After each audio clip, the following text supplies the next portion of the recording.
Maya Rodriguez had gotten used to being invisible. Not literally invisible, mind you. That would have been a useful superpower at the Galactic Defense Academy. No, Maya was invisible in the way that furniture is invisible.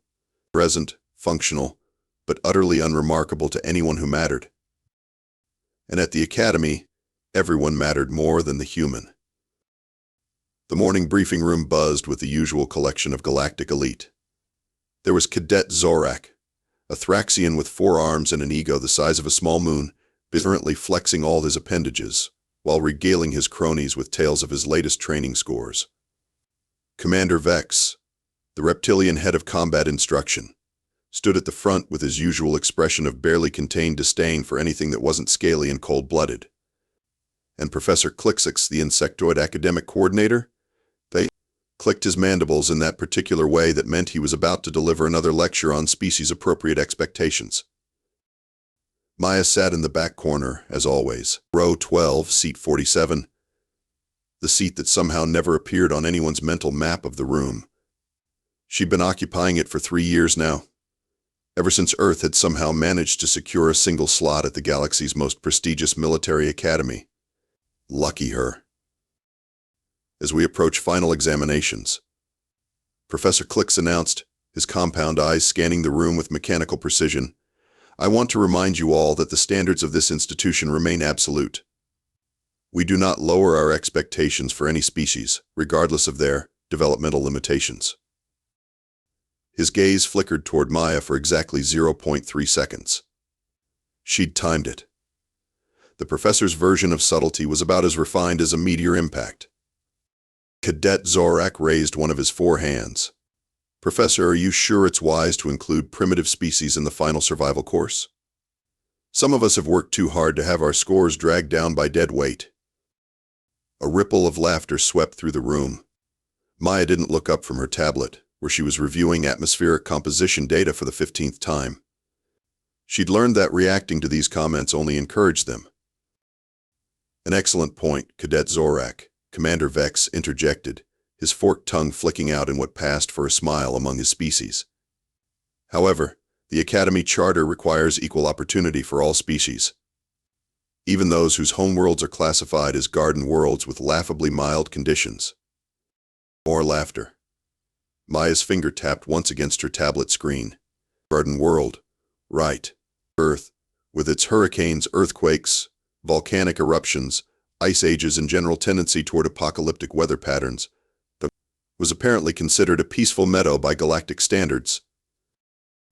I'm sure Cadet Rodriguez will do her best, Commander Vex continued, his tone dripping with the kind of encouragement usually reserved for terminal patients. After all, humans are known for their persistence. Like those small scavenging creatures that survive by eating scraps. Maya finally looked up. Commander Vex was staring directly at her, waiting for a reaction. The entire room had gone silent, 200 pairs of alien eyes focused on the human in the corner. I'll do my best, sir, Maya said quietly. Her voice carried clearly in the silence, steady and unremarkable. Commander Vex's expression shifted slightly. He'd been expecting tears or anger or some kind of emotional display that would confirm every stereotype about emotional, unstable humans. Instead, he got the same calm response Maya had been giving for 3 years. Yes, well, he said, clearly disappointed. I'm sure you will. The briefing continued with discussion of the final survival course on Infernus, a planet specifically designed to challenge the most elite warriors in the galaxy. Maya listened with half her attention while reviewing the environmental data she'd memorized weeks ago. Extreme temperature variations, predatory wildlife, toxic atmosphere, limited resources. Standard Tuesday on Earth, really. As the session ended, Maya gathered her materials and prepared for another day of being professionally ignored. She'd survived 3 years of this place by keeping her head down, excelling in academics, and accepting that her physical training scores would remain a source of entertainment for her classmates. After all, how was she supposed to explain that Earth's garden world conditions had produced a species that considered a 50-mile hike through a blizzard a fun weekend activity? Maya's academic scores were, to put it mildly, embarrassing to everyone except Maya. She consistently ranked in the top 3% of her class, a fact that seemed to physically pain her instructors every time they posted the results. It's not natural, she'd overheard Professor Clixix muttering to Commander Vex after the latest tactical assessment. Humans shouldn't be able to process multidimensional combat scenarios. Their brains are too small. Maya had scored a perfect 100 on that assessment. She'd also finished it in half the allotted time, which had prompted Professor Clixix to accuse her of cheating, until he reviewed the security footage and discovered she'd simply been thinking faster than he'd expected. Physical training, however, was another story entirely.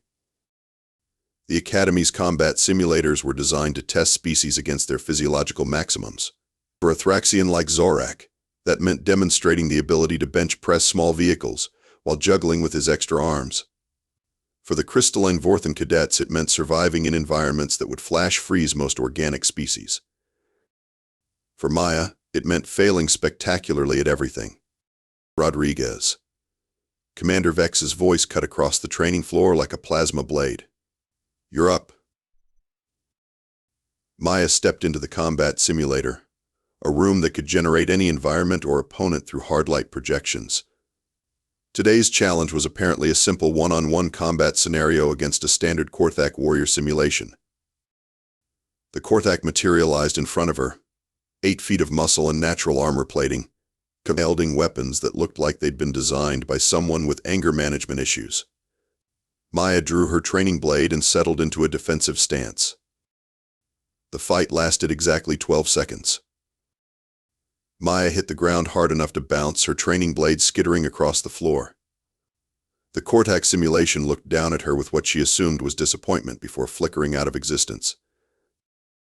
Pathetic, Commander Vex announced to the room at large. This is what happens when you give weapons to a species that evolved to run from predators instead of fighting them.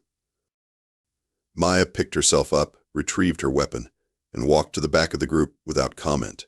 Around her, alien cadets snickered and whispered among themselves. She'd become a reliable source of entertainment. What they didn't know was that Maya had been studying the combat scenarios for months.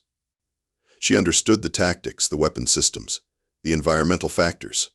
She could write a dissertation on optimal combat strategies for each species represented in her class. She just couldn't physically execute any of it.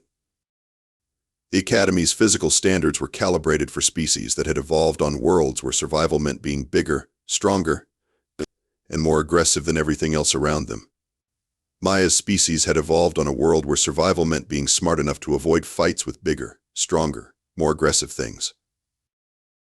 It was a difference in philosophy that her instructors seemed incapable of understanding.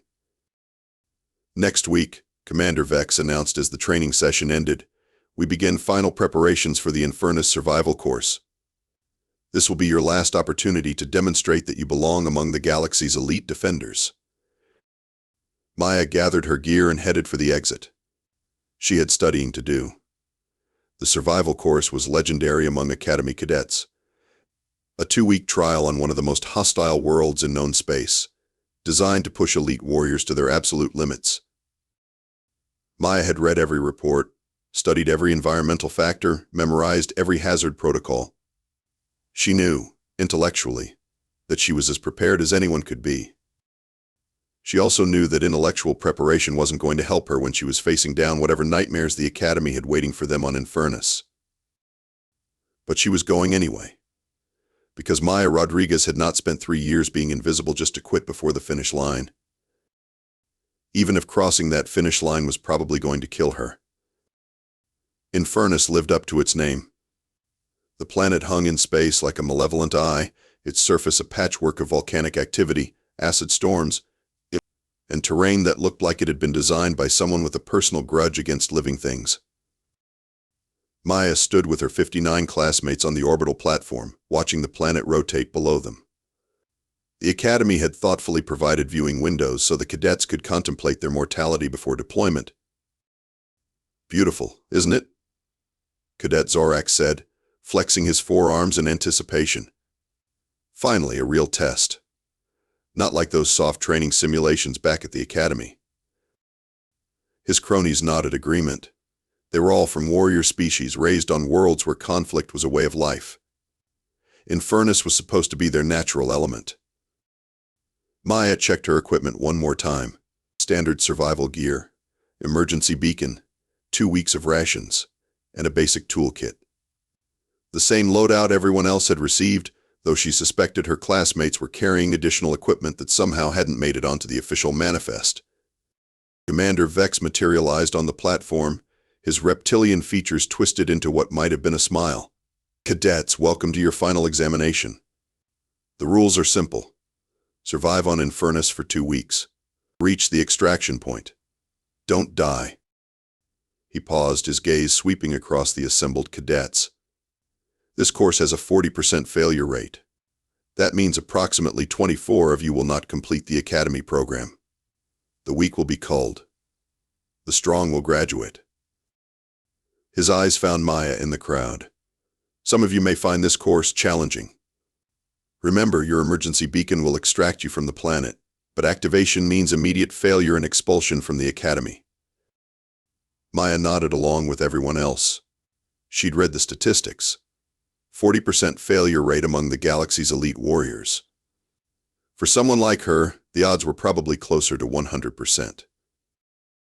The transport ship bucked and shuddered as it entered Infernus's atmosphere. Through the viewports, Maya could see the planet's surface rushing up to meet them. Jagged mountains, rivers of lava, and storm systems that looked like they could tear ships apart. "Deployment in 60 seconds, the pilot announced. "All cadets to drop pods." Maya strapped herself into her assigned pod, a cramped metal cylinder that would protect her during the high-speed descent to the surface. Around her, she could hear her classmates making final preparations, their voices full of confidence and anticipation. The drop was exactly as terrifying as Maya had expected. The pod screamed through the atmosphere, buffeted by winds that would have classified as major hurricanes on most worlds. When it finally slammed into the surface, Maya's teeth rattled in her skull. She climbed out of the pod onto a landscape that looked like someone had taken a normal planet and then decided to make it as inhospitable as possible. The air was breathable, barely, but tasted like sulfur and regret. The temperature was roughly equivalent to standing inside an oven. The ground was covered in sharp rocks that seemed designed to shred equipment and flesh with equal efficiency. Maya oriented herself using her compass and started walking toward the first checkpoint. Around her, she could hear the distant sounds of her classmates beginning their own journeys. Some were already calling out to each other, forming groups for mutual support. Nobody called out to Maya. She was invisible again, which was probably for the best. The first day was brutal. Maya made steady progress across the volcanic terrain, stopping regularly to check her map and adjust her route. The heat was oppressive, and she was sweating through her gear despite the cooling systems. But as the hours passed, something strange began to happen. The environment that was supposed to be impossibly hostile started to feel familiar. The heat was bad, but no worse than summer in Phoenix. The rocky terrain was challenging, but no more so than hiking through the Rockies. The sulfurous air was unpleasant, but she'd breathed worse during Los Angeles smog alerts. By evening, Maya had reached the first checkpoint ahead of schedule. She set up camp in a natural rock shelter, activated her heating unit, and prepared a meal from her rations. As she ate, she could hear voices echoing across the landscape. Her classmates were struggling, some of them already activating their emergency beacons. Maya finished her meal and settled in for the night. Tomorrow would bring new challenges, but for the first time since arriving at the academy, she felt like she might actually know what she was doing. After all, she'd been training for this her entire life on a world that seemed determined to kill everything living on it. She just hadn't realized it until now. Day 7 brought news that changed everything. Maya was making her way through a canyon system when her communicator crackled to life. Commander Vex's voice, transmitted from orbit, carried across the emergency frequency. "All cadets, be advised. The survival course has been modified. We are releasing an apex stalker into the testing area. This is not a drill.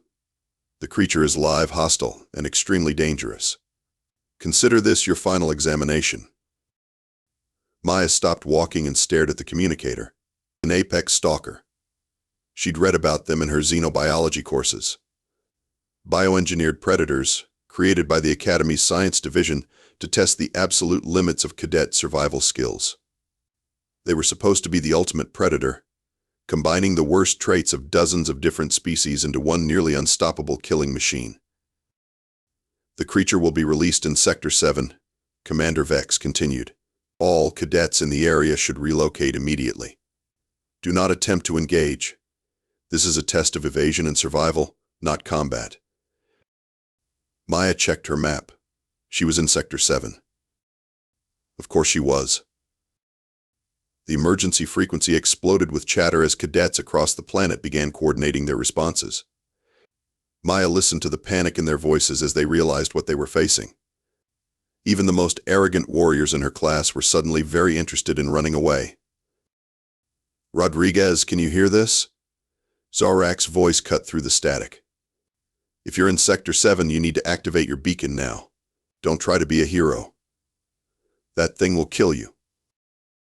Maya almost smiled. It was the first time in 3 years that any of her classmates had shown concern for her welfare. Too bad it was motivated by the assumption that she was too weak to survive. She turned off her communicator and kept walking. The apex stalker found her 6 hours later. Maya was resting in a cave system when she heard it approaching. The creature moved with surprising stealth for something that supposedly weighed half a ton, but she'd been listening to the forest sounds all day. When they stopped, she knew something was wrong. She peered out of the cave entrance and saw it crouched on a rock ledge about 50 meters away. The Academy's ultimate predator was an impressive sight. 4 meters long, covered in armored plating, with claws that could probably punch through steel. Its 6 eyes were scanning the area with predatory intelligence, and its double rows of teeth were visible even from her position. Maya studied the creature with professional interest. It was clearly designed to hunt in environments like this, with broad paws for traversing rough terrain and a low center of gravity for stability. The armored plating would protect it from most conventional weapons, and those claws looked capable of tearing through Academy standard equipment. It was also, she realized, basically just a very large cat. The apex stalker was hunting using standard feline tactics. It had found her scent trail and was now systematically searching the area, using patience and stealth to corner its prey. The Academy's scientists had apparently spent considerable time and resources creating the galaxy's most dangerous house cat. Maya watched the creature for another few minutes, cataloging its behavior patterns. It was good at what it did, but it was following predictable instincts. Like most predators, it was conserving energy, waiting for the perfect moment to strike. In the distance, Maya could hear the sounds of her classmates' emergency beacons activating. One by one, the galaxy's elite warriors were deciding that facing the apex stalker was above their pay grade. Maya checked her own beacon, making sure it was easily accessible. Then she picked up a rock and threw it against the far wall of the cave. The apex stalker's head snapped toward the sound, and it began moving in her direction. Time to find out if 3 years of being invisible had taught her anything useful. The apex stalker entered the cave with the confidence of something that had never met an opponent it couldn't kill. Maya watched it from her position deeper in the cave system, noting how it moved, how it tested the air, how it positioned itself for an attack. It was impressive. It was also making mistakes. The creature was hunting using instincts designed for open terrain, but it was now in a confined space. Its size, which was an advantage in the open, was now a limitation. Its armored plating, designed to deflect attacks, was restricting its mobility in the narrow cave passages. Maya had been born and raised in environments that produced predators like this. She knew how they thought. The apex stalker found her scent trail and began following it deeper into the cave. Maya led it through a series of increasingly narrow passages, forcing it to squeeze through spaces that limited its movement. By the time it reached the main chamber where she was waiting, it was frustrated and off balance. Maya stood in the center of the chamber, looking remarkably calm for someone facing down the galaxy's ultimate predator. The apex stalker saw her and froze, probably surprised to find prey that wasn't running or screaming. Hey there, big guy, Maya said conversationally. Nice teeth. Let me guess, you're here to kill me and add another victory to the Academy's statistics? The creature's response was to launch itself forward with a roar that echoed through the cave system. Half a ton of engineered killing machine, moving at full speed toward a human who weighed maybe 60 kilos soaking wet. Maya sidestepped. The apex stalker crashed into the cave wall behind her, its claws scraping against stone. It spun around more angry than hurt, and prepared for another attack. Maya was already moving. She grabbed a handful of the loose rock that littered the cave floor and threw it directly into the creature's eyes.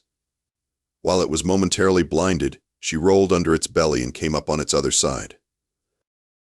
The apex stalker swung at her with claws that could have disemboweled a battleship. Maya ducked under the swing and grabbed the creature's foreleg. Before it could react, she twisted and threw her entire body weight into a move that would have been impossible for any other species in the galaxy. The apex stalker, all half-ton of it, flew through the air and crashed into the opposite wall of the cave. Maya stood up, brushing dust off her hands, and watched the creature try to figure out what had just happened. It was probably the first time in its short, violent life that prey had picked it up and thrown it like a children's toy. Earth gravity, Maya explained, as if the creature could understand her. 1.0 standard. You were designed to hunt species that evolved in lighter gravity fields. I was designed to hunt species that evolved in the same gravity field I did. See the difference? The apex stalker got to its feet, shook its head, and charged again. This time Maya didn't dodge. She met the creature head-on, grabbed it by the throat with both hands, and used its own momentum to flip it over her shoulder. The creature hit the ground hard enough to crack the stone floor. It tried to get up, but Maya was already on top of it, her hands wrapped around its throat, applying pressure to exactly the right spots to cut off its air supply. You know what your problem is? Maya said, her voice steady despite the fact that she was wrestling with a bioengineered killing machine. You were designed by people who think predators are all about size and strength. But the most successful predators on Earth aren't the biggest ones. They're the smartest ones. The ones that understand their prey better than their prey understands them. The apex stalker's struggles were getting weaker. Maya increased the pressure, feeling the creature's pulse slow under her hands. Also, she added, almost as an afterthought, you smell like wet dog. That's probably not intimidating to someone who grew up with actual dogs. The creature went limp. Maya held the pressure for another 30 seconds, then released it and stood up. The apex stalker was unconscious but still breathing. She'd choked it out, not killed it. Maya dusted off her hands again and looked around the cave. The whole fight had taken maybe 3 minutes. She wasn't even breathing hard. Outside, her communicator was crackling with panicked voices as her classmates reported the sounds of the battle. None of them were brave enough to come investigate. Maya picked up her pack and headed for the cave entrance. She had a survival course to finish. The extraction point was a flat plateau about 2 kilometers from the cave system. Maya arrived to find she was the first cadet to reach it, which was probably a first in Academy history. She set up her emergency shelter and activated her beacon to signal successful completion of the course. Then she sat down to wait for extraction, enjoying the relative quiet after 2 weeks of volcanic activity and alien wildlife. She didn't have to wait long. Within an hour, she could hear the sound of approaching aircraft. The extraction ship landed on the plateau, and Commander Vex emerged, followed by several other Academy instructors. They looked like they'd seen a ghost. Cadet Rodriguez, Commander Vex said, his voice carefully neutral. You appear to be intact. Maya stood up and saluted. Yes, sir. Course completed successfully. And the apex stalker? Unconscious in a cave system about 2 kilometers southeast of here. It should wake up in a few hours with nothing more than a headache. Commander Vex stared at her. You encountered the creature and survived? Yes, sir. Here. How? Maya shrugged. I asked it politely to leave me alone. When that didn't work, I used basic grappling techniques to subdue it. Nothing too complicated. The silence stretched for nearly a minute. Professor Clix's mandibles were clicking rapidly, a sign of extreme agitation among his species. "Cadet Rodriguez," he said finally, "you're telling us that you physically overpowered a half-ton bioengineered predator using hand-to-hand combat?" "Yes, sir." "That's impossible. Your species lacks the physical capabilities for such a feat." Maya tilted her head, genuinely curious. "Based on what data?" "Your homeworld is classified as a garden world, Class M, standard gravity, temperate climate. Your species evolved in a non-threatening environment." "Ah," Maya said, and for the first time in 3 years she smiled. "I think there might be some errors in your database." Over the next hour, as the other surviving cadets were collected from their emergency beacon locations, Maya provided a brief education in Earth ecology. She explained hurricanes, tornadoes, earthquakes, ice ages, volcanic eruptions, and the general tendency of her homeworld to kill everything living on it on a regular basis. She described predators that could outrun ground vehicles, environmental conditions that would sterilize most inhabited worlds, and weather patterns that routinely destroyed entire cities. "Earth isn't a garden world," she concluded. "It's a death world that's been terraformed by the things that survive there. My species didn't evolve in a peaceful environment. We evolved in an environment that was actively trying to kill us every single day. We got good at not dying." Commander Vex was looking at her with an expression she'd never seen before. It might have been respect, or it might have been fear. With reptilian features, it was hard to tell. "Why didn't you tell us this before?" he asked. He asked. Maya's smile widened. "You never asked. You assumed you knew everything about humans based on incomplete data. I was just the invisible cadet who couldn't meet your physical standards. You could have corrected our assumptions." "Could I?" "Every time I tried to explain something about Earth conditions, I was told I was making excuses. Every time I suggested that human capabilities might be different from what you expected, I was accused of arrogance.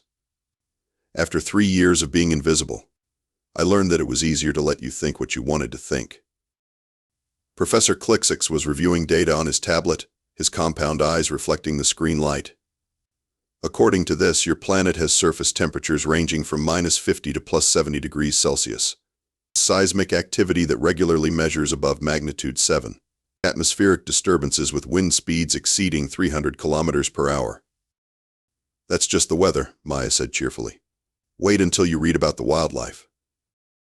Commander Vex looked at the data, then at Maya, then back at the data. "Cadet Rodriguez, I believe we may need to revise our assessment of human capabilities." "I'd appreciate that, sir. Also, you might want to update your database. If Earth is classified as a garden world, I'm very curious about what you consider a death world." Maya's final academy scores were released a week later. She graduated first in her class with perfect marks in every category. Her combat rating had been revised upward by approximately 3,000%. She was also the first cadet in Academy history to receive a personal commendation from the Galactic Defense Council for exceptional valor in the face of overwhelming odds.